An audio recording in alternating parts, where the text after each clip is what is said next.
Hello and welcome to Roll for Topic, a roundtable discussion about topics related to running role-playing games. I'm Chris Salzman. And I'm Andy Rao. Welcome everybody to our very special mid-December episode. It's not very special. Is this a special one? No. I mean, they're all special in their own way.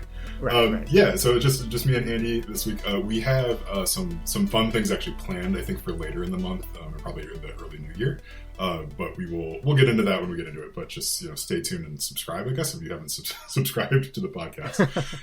But yeah, so Andy, what I wanted to do to get started is to ask you a little bit about the game that you have been running. You've been running an Aliens game that I've been playing in over the past month or so. So and let's see, we have our last session on Wednesday, I believe, right? So we're doing this on Zoom with a handful of people. So I had a couple of questions for you, and just start with, I guess, why aliens? That's a good question. I love the franchise. So, I love Alien and Aliens. The first two movies are just really high in my my list of personal faves. And so when the official Alien RPG came out a year or two ago, there's just no way I wouldn't check it out. Plenty of games have done Aliens with the serial numbers filed off over the years, and I mean, you can use any game system you want to run an Alien style game. But it's always interesting to see what a good, a company with a good reputation for interesting game design like Free League. I was just genuinely curious what they would do to evoke the tropes of an Alien movie. So that's pretty much it, because I love Aliens, and I picked up the game, and it's a gorgeously produced game. And I think you need to tell everybody. So the one little tidbit that I just adore from that is what they call the GM in this game. So I'm going to make you say it out loud. What do they call the GM? Yes, it's called the Game Mother. Yes. And that's because the computer that runs most spaceships and space stations in the Alien universe is called, the program is called Mother or something like that, or the AI is I don't know. If you watch the first Alien movie, there's Mother as a prominent character in it. So it's lovely. That's always the best part about reading any sort of any sort of game book is okay, so what are they gonna call the GM in this one? There's been some really wacky ones over the years. Most people keep it pretty generic, like game moderator or something. I love it when they feel a need to keep the acronym GM or DM, but they also feel a need to come up with slightly different terminology. It's been a pretty interesting game to run, and you've been playing in it. And I mean, do you care to share your brutally honest opinion about how it's been going? Yeah, so we've been playing on Roll20, and I swear we're not going to get into details about the story. We talked beforehand. We're not going to give a blow by blow on this, but it's a really fun it's a fun system. It's fun to play in that universe. So the character that I'm playing is just it's a space marine, right? A very jerky space marine. So that's fun for me to inhabit. The dice rolling mechanic is super interesting because there's this sort of this stress meter that's going up to that it has an effect on how many dice you're rolling. But if those dice hit in a wrong way, bad things happen. So I actually like it. It really captures the tension, I think, of those movies fairly well. I'd say I don't know what it's like from your end, but as a player, you definitely feel like anytime you're going to take an action that something bad, very bad could happen. Yeah, I'm glad to hear that it's working. That because one of the takeaways I've had from GMing that game, and this is a system where, to clarify, as your character experiences stressful experiences, they gain points of stress. And in this game, anytime you roll the dice, the stress that you have presents a risk that you will basically panic or lose it, which is interesting because I am a traditional D&D GM, and I'm used to just having people roll for everything. Having people roll for something. It's just a nice really quick way to find out how a situation is going to turn out. But when you have a game where every die roll contains within it the possibility that the player will have a mental breakdown, it really I mean, the obvious intent is that you really are only rolling the dice for really critical situations. But in the last game, Chris, specifically with your character, there were a couple of cases where I kind of wanted the dice to tell me what the result of your actions were. But as soon as you rolled, I realized I didn't want your character to risk freaking out about this. So I think Oh, you were rolling to interrogate somebody, and it was a low stakes situation, and I just wanted to see how it went, so I asked you to roll. And then as soon as you did, I was like, I hope he doesn't roll the they're so getting used to a system where dice rolls are supposed to be really rare and impactful has been an adjustment to me, because I'm used to just saying, sure, roll intelligence and see what happens. yeah, yeah, because the failure state just swings so much in this Yes. game. Yeah, more so than others. Because we've had a couple of times where you're rolling a fistful of dice, right? Virtually, right? Like you're just rolling like this huge fistful of dice, and like none of them succeed, and you're like, well, oh no, like this is bad. But yeah, so I like it for like the sort of the tension that it brings, because it isn't very, it's not like D&D where you sort of like you swing, you miss, you hit, it's fine, you move on to the next person. Like everything feels very very impactful, as you were saying. Yeah. My last comment that I would make about the game is just that I honestly, despite feeling like I am getting into the swing of things, I find that just running a horror themed game online over Roll20 is just difficult as a GM. And it's not the fault of the players at all, but especially if you have players whose sort of default expression is kind of if they're kind of bland or bored, you just can't tell what's connecting or what's not. Is that look on their face, are they like bored to tears, or are they on the edge of their seat with tension? That's easier to tell in person. I struggle with that with this Aliens game, even though I think it's going well, and I know you and the other players well enough to know that if you weren't having a pretty good time, someone would find a way to let me know. But yeah. Yeah, I think that's just sort of, I mean, something that I've learned just with the pandemic right now is like when you're on video calls, you sort of need to act like you're in the theater, right? Like you need to Mm. act very broadly when stuff is happening. At least that's what I found, right? So if you were laughing at someone's joke, like you need to like physically make it look like you were laughing more in a Yep. different way. Maybe I overthink these things a lot, but yeah, it's just playing online is a very different sort of experience. Yeah. But yeah, so I wanted to ask, like, so whether or not you play like this game into the future, is there anything that you're going to take from it into other games? Oh, that's a good question. Um, so I like although it has been a challenge to implement, I like the structure that this game, the kind of artificial structure that this game imposes on you. It has like a very clear 3-act structure. It's not something that I would apply to just any old D&D game, but it has really helped me as a GM think like of the game in terms of acts and scenes, not because it's a very big play space that you have. I don't know if that's really come through when we've been playing, but there's a lot of directions you can go and a lot of different ways that the game could unfold, depending, even just depending on what order you visit the same locations even.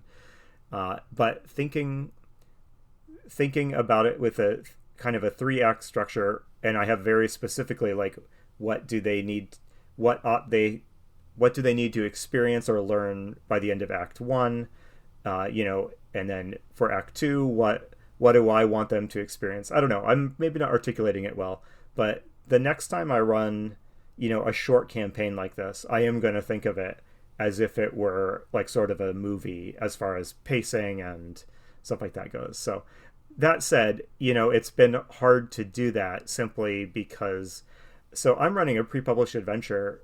It's called Destroyer of Worlds, and I'm modifying it a bit, but man, I mean, there is enough in there. We could be playing all year, honestly. Oh, I mean, if we touch on like more than 20% of what is in there by the end of the campaign, I mean, our next session will be our last, one way or the other, but we won't have hardly even scratched the surface of the amount of stuff. So I don't know. Like, on the one hand, I always love getting something that has way more stuff than I need, because then I can pick and choose all the cool stuff. But part of my reaction on kind of going through this was like, this is too much. I need some help focusing this down a little bit. That's super fascinating, right? So from the player perspective, it's felt more like we were playing a movie. Okay. And I was actually wondering, right, are we playing through a linear thing, or like, how much choice do we really have here, and sort of like what the next scenario is going to be? But it also does feel like there's very much like a ticking clock happening too as we're going. So. Well, I'm glad to hear it. It means it's working, but I don't know if I could explain exactly why it's working. I mean, you are supposed to feel like you're in a movie, but it is very open-ended. If you don't realize it, it's very open-ended. Like there's, I won't beat the dead horse, but it's been an educational experience, and I don't know if I would race to run this Aliens game again. I think I will. I've definitely enjoyed it. It's a great game, and if you like Aliens, you should check it out. But it does have a feeling of like, once a year you do your special Aliens game, not something that I would want to do a long campaign in. Yeah, it's very like with D&D, right? Like there's parts of dungeons that feel a bit rote oftentimes. Yeah. Right. There's like, you got to go into clear out the Goblin Cave or whatever. Like this game does not feel like that would support that at all. Right. Like you were supposed to be doing sort of these big action set pieces from sort of scene to scene. So that's actually really interesting to hear, like from a player, like that sort of hugeness and vastness, I guess, to the world is not like it's coming across in that, like, I do feel like we could go somewhere else if we wanted to, but it's also, it really feels like there's this tension of like, we're going forward, like we're kind of going towards a goal the whole time. Well, I'm really glad to hear it. I think you guys are bringing a lot of that to the table, and it is definitely a game where if you are not here to play an Aliens game, you need to bring your understanding of the genre. You need to know that, this is the game where your PC might lean his face in real close to investigate the creepy alien egg, right? Everyone needs to be on board, and you guys are on board with the genre expectations. So, yeah. I think John Corey introduced me to this idea of role playing games really being a way to act out a story within a genre, and that's sort of what everybody is on board doing. And I've really taken to that and noticed that in all the games that I played sort of since he introduced that concept to me, that like the people that kind of have the most fun are the ones that are most invested in telling the genre story. Yeah, that's a great way to think about it. Yeah, that not John like the smart correct way. Yeah, like John's a smart guy, but yeah, like not like telling a genre story in the correct way, but just like invested in the idea of telling a story in that way. Like you're not gonna be able to play a D&D game and like never swing your weapon. It's just not gonna happen. Right. Yep. Like, yeah. Whereas if in Aliens, like if your goal is to befriend the alien, like that's just not gonna work. Feel free to try it though. Yeah, right. Yeah. You would love that game. So Chris, well, first of all, thanks for giving me a chance to talk about that game.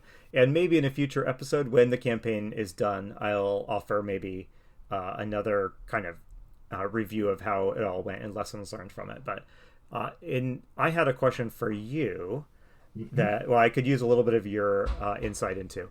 So Christmas is coming up, as you know, and I have some relatives who are young boys who I don't see regularly because they live far away, who I would like to send like a role-playing, I would like them to send them like a role-playing starter kit of some sort.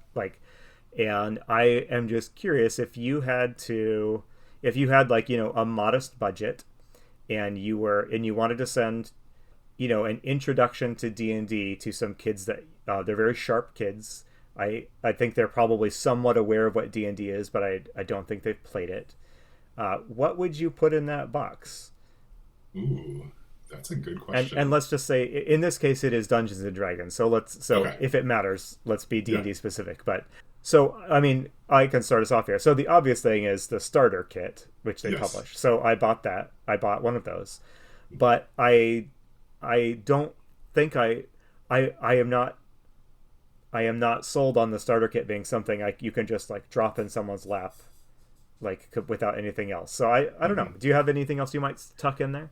Yeah, this is interesting, right? Because the starter kit was my first sort of product that I ran, I guess, in D&D. like that. So for me as an adult, it was daunting opening that thing up and trying to understand exactly what you were supposed to do. Yeah. Like now looking back on it, it's very clear what they were trying to do, but there's a bit of open-endedness there when you're first kind of cracking it open. I actually wonder if the Essentials kit for D&D, if that does a better job with sort of introducing players a little bit slowly. Oh, yep. Like, I just picked that up. I haven't cracked it open yet. Yep.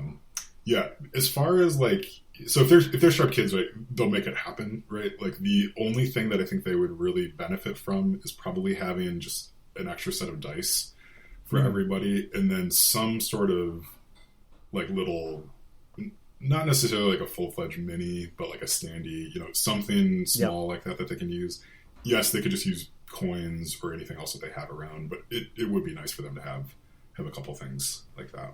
Yeah, that occurred to me too, and I was thinking of like picking up, those D&D kind of branded plastic miniatures are very cheap, so I was thinking of getting a couple of those, maybe getting like one monster, like just looking back through the starter kit to see what some of the most memorable big monsters are, and maybe get one of those. Yeah, there's the starter kit, like the opening dungeon, like it's a bunch of goblins and a bugbear, and I think like a couple of wolves in there too, right? Like, so the bugbear is, I've run that first dungeon for a couple of groups, and that bugbear really sticks out to everybody. That's like so that would be if you're going to get one monster, right, it would be that little bugbear. So would you put other things I thought that I should tuck into this box that that crossed my mind are like a Dungeon Master screen.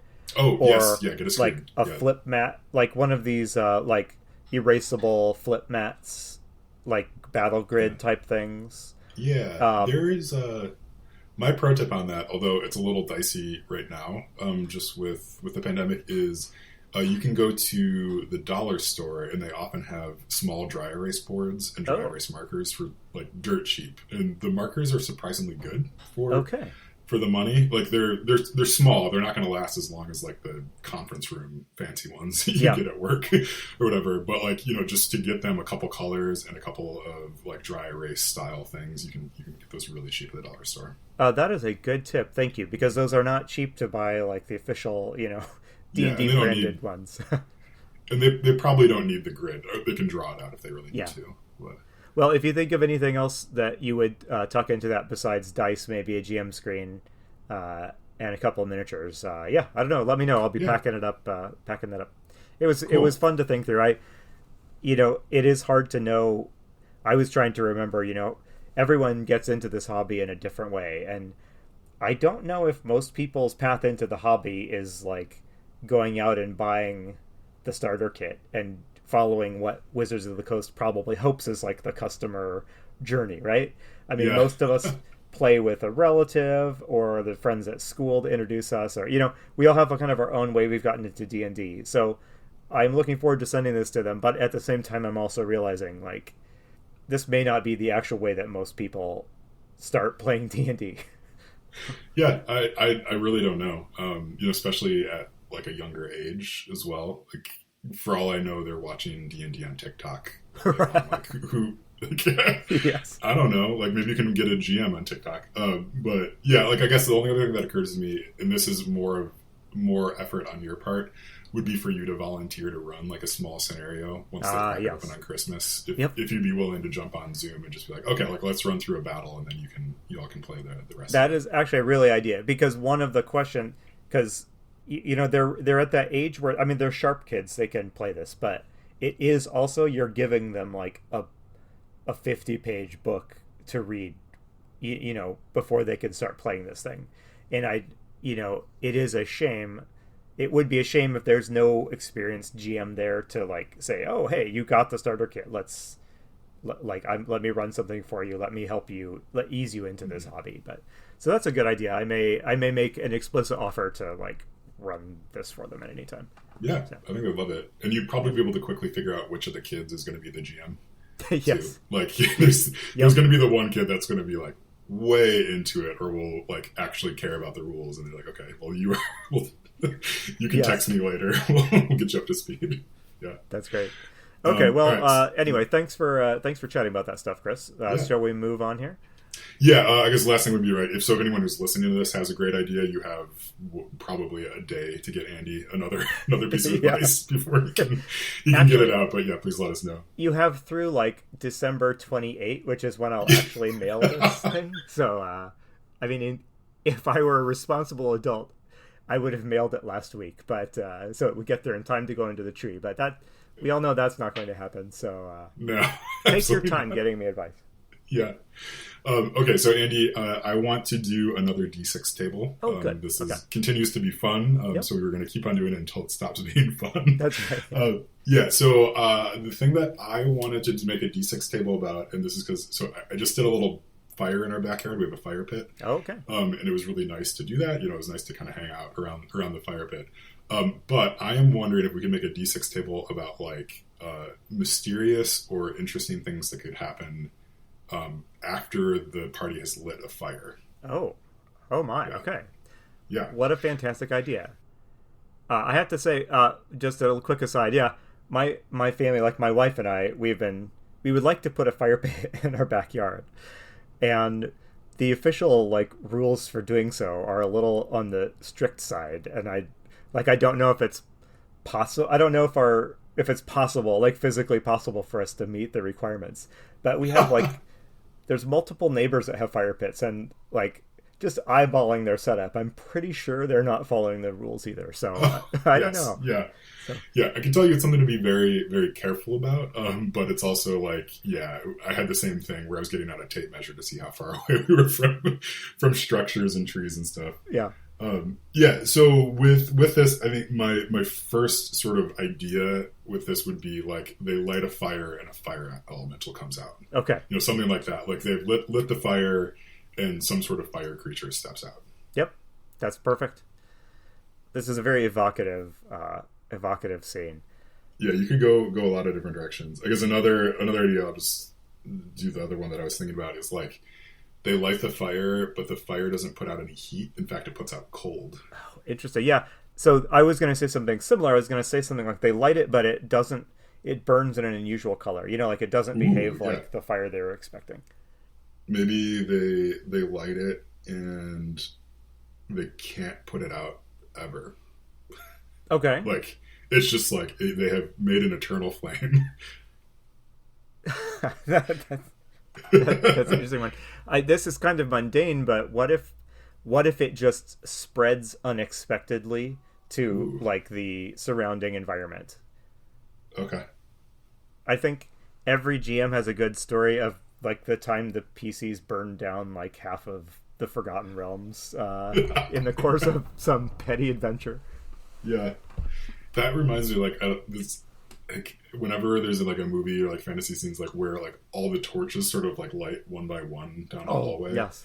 Like that's always stuck out to me, and I also just like how like obviously it's magic, but it just like doesn't make any sense. Oh, Wizard did it, Chris. Come on. It's like the torch equivalent of every time anyone draws a blade, even if it's not in a scabbard or anything, you hear this like shinging noise. It's just all right. So we have 4 items on our list so far. Yeah, we have 5. So there's the fire creature. Okay. The fire is like just cold. It's an unusual color. They light it and it is like magically can never be put out ever again. Or they light it and it spreads uncontrollably. So you need one more. What if the smoke starts forming words or symbols? Oh, I like that. We might have to make this a D10 table. This is a really good topic. Yeah, do you have some more ideas? Maybe. I'm going to write this forming words one Okay. down. And then write some more numbers here. Just keep going. Words. I think I like this is like a very like Harry Potter thing, but like they like light it and they can look into like a different fire from it. Yep. Yeah, like the fire, like this fire has a connection to another fire. That's a good one, yep. What if this is another mundane one. What if they just attract the attention of something nearby? So Like, I don't Okay. know if that is like an automatic roll on the encounter table, or if like the GM has an NPC or a monster nearby that would notice. Ooh. Yeah. Yeah, that's mundane, but also very good.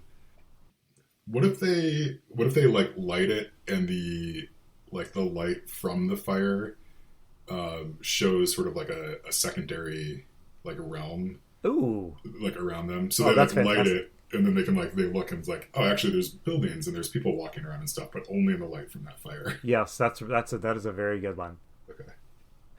What if lighting the fire violates some sort of taboo or rule in the forest? Like, I don't know, like, Oh. like you don't chop down wood in the Ents forest. What if there's some keeper of the area, or a fairy creature or something like that, that like you're just not supposed to have done it.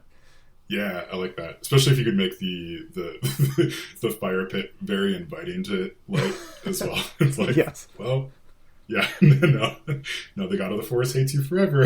Right. Okay, all right. Well, I'm going to cut us off there. Otherwise, we'll keep going. So yeah, they light it. The party sits down and lights a fire. A fire creature could come out. The fire puts out like a cold rather than hot. There's an unusual color. It ends up being an internal flame. It spreads unexpectedly. Smoke starts forming words or symbols. The fire is actually connected to another fire that they can kind of look through. Mm-hmm. It attracts the attention of something nearby. The light from the fire shows another plane of existence, or lighting the fire violates a taboo.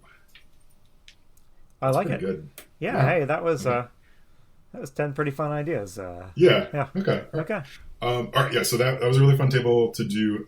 Let's do. We have a little bit of time, so let's go ahead and roll on the table. We're gonna have a quick conversation, I think, about whatever the topic is that we roll on. Yeah. So I have a D10 here, Andy. So I'm ready to roll whenever if you have the table. Yeah, I've got the table in front of me, and yeah, we'll have a brief conversation. And if we feel like we don't cover the topic in depth, we can just keep it on the table for future discussion. How's that? Yeah, that sounds good. All right. So All right, roll 1 to 10 to determine what we will be discussing. I'm going to use the die that I realized that I was carrying around in my pocket for 2 days for no reason. A 5. A 5. Oh, interesting. Okay. Chris, the topic you've rolled is, what expectations do you place on your players when you begin a new campaign? Oh, that's a good one. Okay, yeah.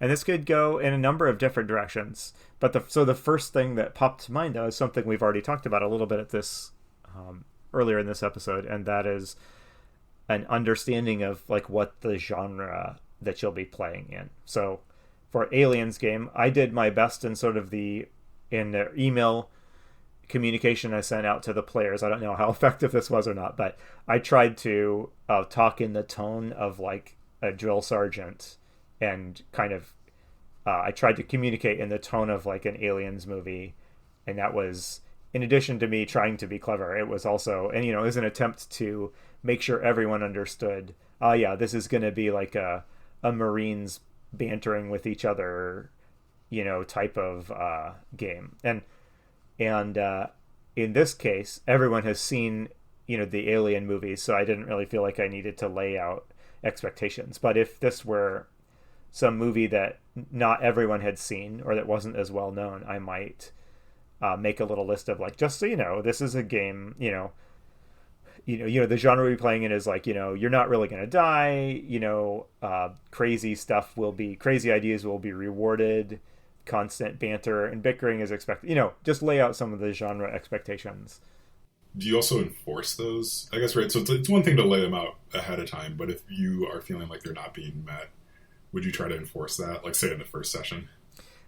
That's a good question. I don't think I would really. I would be slow to kind of swoop in and tell people that they're playing it wrong, I guess. Yeah. If a couple of sessions in, I felt like they really were not getting the tone. Like if you wanted to play, like Golden Age Superman, and they were playing it like Grimdark Spawn or Batman or something like that, yes, I think a conversation would be merited. But I would be slow to do that unless it was really egregious enough.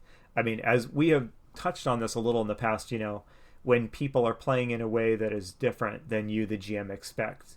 Like one option is to say, all right, guys, shape up. The other option is to say, are they having fun? Like, would it be more fun if we just went with what they're doing? Just ask those questions about like, what kind of fun do we all want to have together? And maybe the answer is like, hey guys, let's dial this back and make it a little bit more, friendly neighborhood Spider-Man and a little bit less, Batman, decapitates a bunch of Joker minions. But I don't know. How would you answer that question? Yeah, I think like so. I run into this recently a little bit. So the Halloween one shot that I did was. I just feel like I bring this up every episode, but like, yeah, so it was they were all playing as 90s sitcom characters in it. So during the like character creation part of it, I think I was pretty mindful of sort of like the expectations of what I had for the group and sort of what I had promised them the night was going to be like. So when we were making characters, it was important to me to like keep on sort of like massaging stuff to make sure that it would fit within the genre that we're going to do. Right. So like if someone had an outlandish idea, that's great. However, that doesn't like also give you superpowers in this setting because it's very grounded. Yeah. And I think in some ways, if the GM has any expectation for like, if the GM has any sort of responsibility at the table, which you could argue that they don't really need to because you're just playing a game. But if they do have a responsibility, I think it is to sort of guide the narrative in some way. So like to me, it's pretty important that like you put your foot down on what the expectations are, not in a mean way, just by stating them up front. I think people can decide whether or not they want to play that sort of game. Yeah, it's like so for me, I think I do the same thing when I'm starting up a game, like try to send out an email sort of like in fiction a little bit to get people on board, or just have like session zeros with folks too as they're coming on, where you sort of talk through like this is the game that we're playing. Yeah. How do you want to fit into that? Because it's important to let people make decisions, but it's also I think important to kind of tell them like what their decisions are that they can make and which ones are sort of off the table. Yeah. Do you find yourself? Do you kind of state any explicit expectations about things like how much do I expect you to like learn the rules of this game, or I would really like you to buy a copy of the book or your own set of dice, or do you place any expectations on people beyond show up and be ready to play? Yeah, I have traditionally not done that, and even gone so far as to like withhold information about exactly what we're going to do until the day of, because I don't want people to end up feeling like they have to do homework ahead of time. Yeah. So it is very much just like, hey, we're going to play a game, like this is the sort of style of the game, and we'll go over everything in person, right? Like that's generally been my preference, I think. I am really interested to play like a D&D campaign sometime where there is a lot of expectations of the players, just to sort of see what that's like the expectation of like you were going to have a mini and you're going to paint it yourself, and like you were all going to have a book, and like I am going to come at you hard with all the rules. I think every GM sort of wants to try that at least once. But yeah, in general, like I'm not going to expect people to buy the book. If they do, that's great. I don't really expect people to ever learn the rules. That's fine.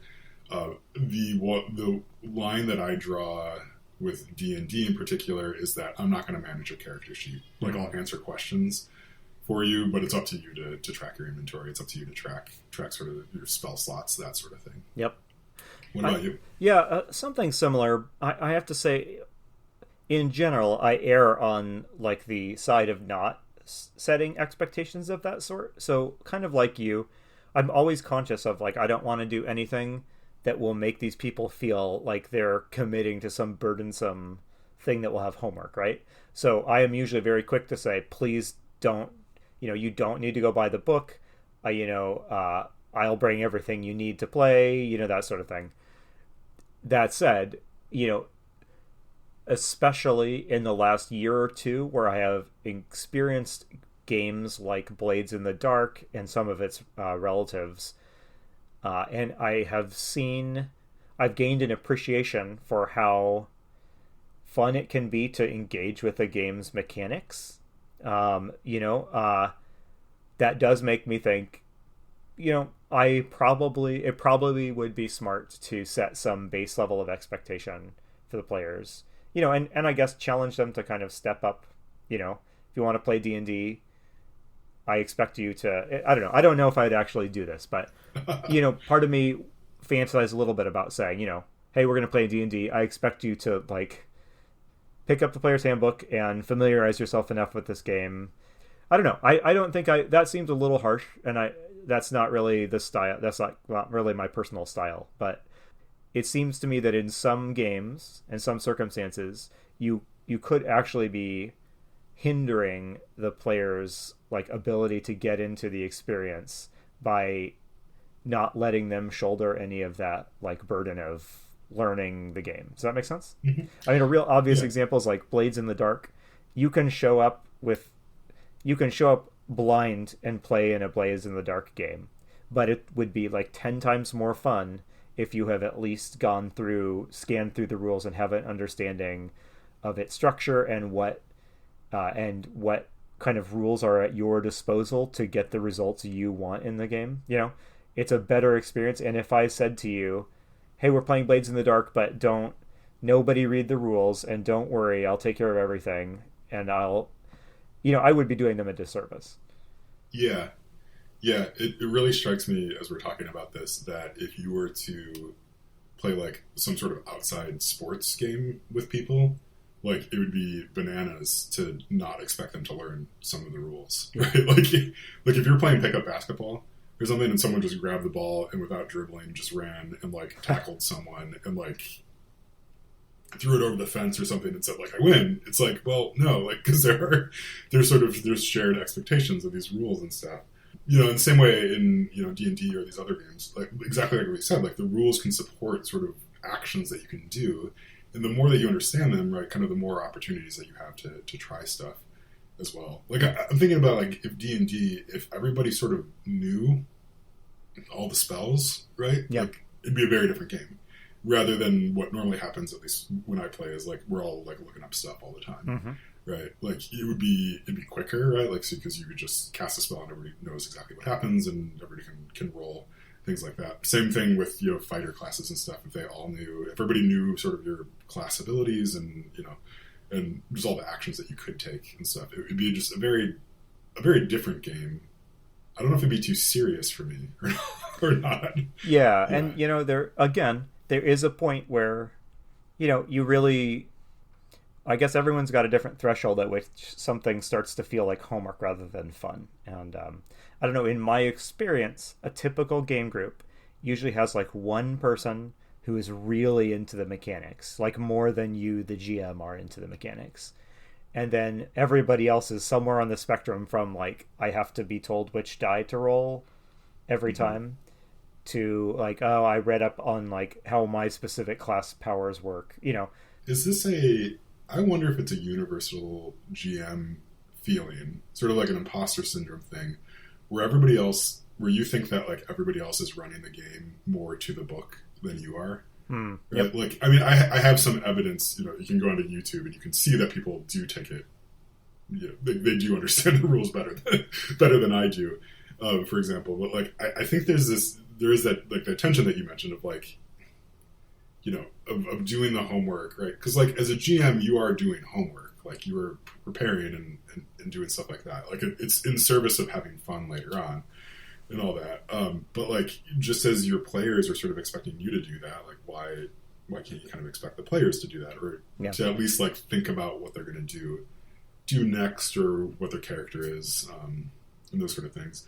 It would be like the frustrations at the table, I think, arise if you have someone who's not invested in the game. Like whether or not they have the ability to understand all the rules is sort of a different question, but if they're not invested in sort of like telling the story, doing mechanics, all that, as much as everybody else, then it's like, it's frustrating. Yeah. You're like why are you here? You know, like, when we're all here, you know, doing it. It makes me think, so I don't know if this is good or bad, but I mean, my default way I think about a game that I'm inviting friends to is, and again, I don't know if this is healthy or not, but I kind of think it like they're kind of doing me a favor. I mean, I'm the one that really wants to play D&D or whatever, right? And so when I ask people, do you want to play? I feel, a large part of me feels like I'm really asking them to do me a favor. And that influences how much I'm willing to say, all right, well, if you're playing, you should also do this and that and be prepared to be here, promptly at 7 and, things like that. I become more hesitant to put extra expectations, even if those expectations are on paper, like very reasonable and even part of like the shared game. So, I mean, as I say this now, I'm thinking to myself, I really ought to like respect my players a little bit more by being by A, trusting that they wouldn't be playing if they didn't want to, and B, allowing them to shoulder some of the responsibilities to the extent that they're able. Yeah. No, I think absolutely. You really hit on it. Like, no one's going to play if they don't want to. So, Yeah. so like you're like if you're running a game, everybody's sort of doing everybody else a favor of doing this thing that takes more effort than watching TV does, right? Like we could all just watch Netflix instead, but we choose to instead get together and play these games together. And like, that's a super cool thing. I think for me, I made a shift a couple of years ago from that, like of kind of feeling guilty of inviting people over to come have fun and play games, to like the thought that these optional experiences that we are creating for ourselves are very important, and they are also very optional, right? Like you can decide with your evening to get together and tell this amazing story that's really impactful and meaningful for this small group of people and tell it all together, or you could all be separately watching Netflix and checking Twitter or whatever, right? Like, and so like, and that's a really cool thing and a really cool, like, I don't want to say like honor is too grandiose of a word for this sort of thing. Like, play is important, and play is part of life and all that, but like it's a cool thing to be able to do that with your friends. Yeah. Like, yeah, I don't think you should ever have to apologize for it or feel like they're doing you a favor by showing up. Yeah, it's like everybody is supporting each other in this. Yeah. Well, we've all taken a deep dive into Andy's fragile psyche and self-esteem issues. So I guess I have one last question about kind of expectations, and obviously the answer to this is going to be it depends. But what kind of scheduling expectations do you typically put out for people? Oh, yeah. I'm glad you brought this up, because I've been meaning to just say this on the podcast. I think we were chatting about this recently, just over text. There's sort of two parts to scheduling a game. Like, one is figuring out who wants to come to the game, like who wants to play, and then the second part is actually finding the time. And I recently realized that those are two distinct steps, and that's really helped me sort of get over some annoyance that I've had with scheduling. So like, finding out who's actually interested, great, like you can get that done. But then as far as like picking a time to play, the expectations that I have for that is that like, if we pick a time, like we have picked the time.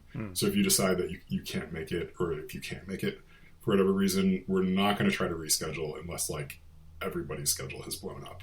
Like, we're just going to charge on forward. Yeah. Right. And that's born out of experience of just trying to make it work when it's just not going to, or like, trying to reschedule last minute. It's just, that's tough to do with adults. Yeah. I think. Yeah. What about you? What's your expectations you set? Yeah. I mean, I am typically playing with people that are busier than me. So again, it's that feeling of like indebtedness, which maybe isn't the healthiest, but it is also true that it's often the case that the people that my players like genuinely have busier schedules and higher day-to-day, just loads on their demands on their time and mental energy. So I typically don't do much beyond like an aspirational, like, I'd like us to meet about once every 3 weeks or something like that. With this Alien game online, for whatever reason, running the game online has I've felt a little bit more permission to be a little more aggressive with scheduling, and like, we've been playing Alien for just, I don't know, a couple weeks, and we've had people that couldn't make it, we've had people that had to be late and things like that, but I feel like we've been pressing ahead, and I like that.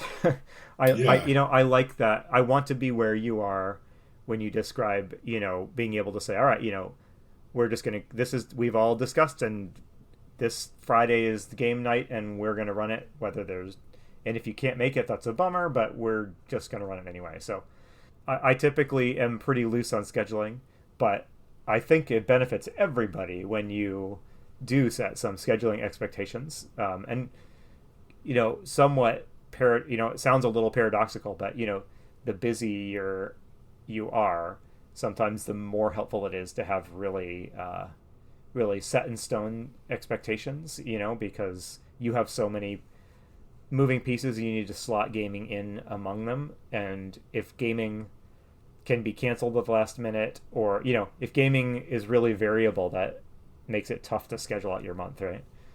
Oh yeah, like when I was running my weekly lunch game, like that was amazing, because it's just like it did not matter. Every Friday we're playing, like unless I cancel because I have something else going on, like we are playing on Friday, and that was probably the best scheduling situation you could have, right? Because it's just like weekly, we're playing at lunch, like this, block it off if you can make it. Yeah. And it ended up that like certain people just couldn't play because that time slot didn't work, and like that's not great. But if the more that we tried to shift things around to make accommodations for people, just the more complicated it got, and then just it resulted in fewer people making it more often. Yep. Right? Whenever you were like, oh, let's play at 1 this time, or like 12:30 and stuff. So it just got to the point where it's like, this is our time slot.